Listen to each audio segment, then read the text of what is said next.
경북 북부 지역 거점 공공병원인 안동의료원이 감염병 전담병원에서 지정 해제돼 지난 10일부터 정상 운영에 들어갔습니다. 안동의료원은 지난 2년 3개월 동안 코로나 환자 4천여 명, 생활치료센터 3,400여 명을 진료했습니다. 김서현 기자가 보도합니다. 지난 2년간 코로나 전담병동으로 쓰였던 안동의료원 3층 병동.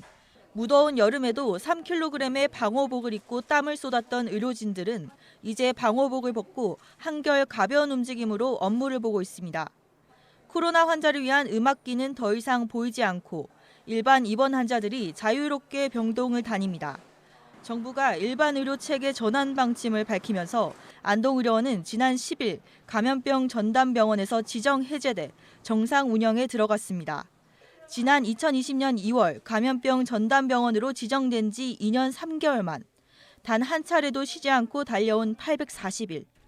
코로나 사태 초기 경북 북부 지역 최전선에서 사투를 벌였던 의료진들은 이제야 몸과 마음을 추스르고 설레는 마음으로 환자들을 맞이할 준비를 하고 있습니다. 긴 시간 동안 머리부터 발끝까지 방호복에 쌓여서 이제 환자분들 봐오다가 이제는 음압기도 방호복도 없이 직접으로 대면할 수 있고 하니까 좀 더 새로 병동 연다는 마음가짐으로 구석구석 청소도 다 하고 되게 예쁘게 깔끔하게 정리 다 해놨거든요. 그리고 그 소독도 되게 열심히 했고 해서 저희도 친절하게 잘 할 수 있어요. 하지만 코로나 사태가 남긴 후유증도 적지 않습니다. 의료진 30여 명이 퇴사했습니다. 입원 수익 30%, 외래 수익 20%가 감소하는 등 적자가 누적됐지만 지금까지 정부가 꺼낸 손실보상화는 최대 6개월치입니다. 훈장 같은 코로나 전담병원 역할은 환자들이 기피하는 분위기도 생겨 극복해야 할 과제가 됐습니다. 정상화라는 기준이 애매하지만 그래도 한 4년 정도 기간이 소요된다는 말씀을 합니다. 그래서 외래 환자는 한 40% 정도, 입원 환자도 한 60% 정도밖에 안 되고 있고 손실보상금으로 그걸 커버한다는 건 한계가 있지 않나.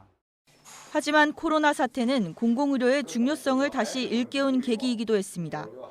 취약계층이 갈 데가 없어갖고 매일 와서 언제 증상진료가 되냐고 물어보기도 많이 물어봤고 코로나19가 우리한테 뺏어간 것도 많지만 실제로 공공의료에서는 또 많은 것을 또 깨닫게 해준 것도 많습니다. 안동의료원은 감염병 재유행에 대비한 음압격리 병동을 새롭게 설치하고 난임센터를 개소하는 등 그동안 일부 중단됐던 공공병원의 기능을 강화할 계획입니다. MBC 뉴스 김서연입니다.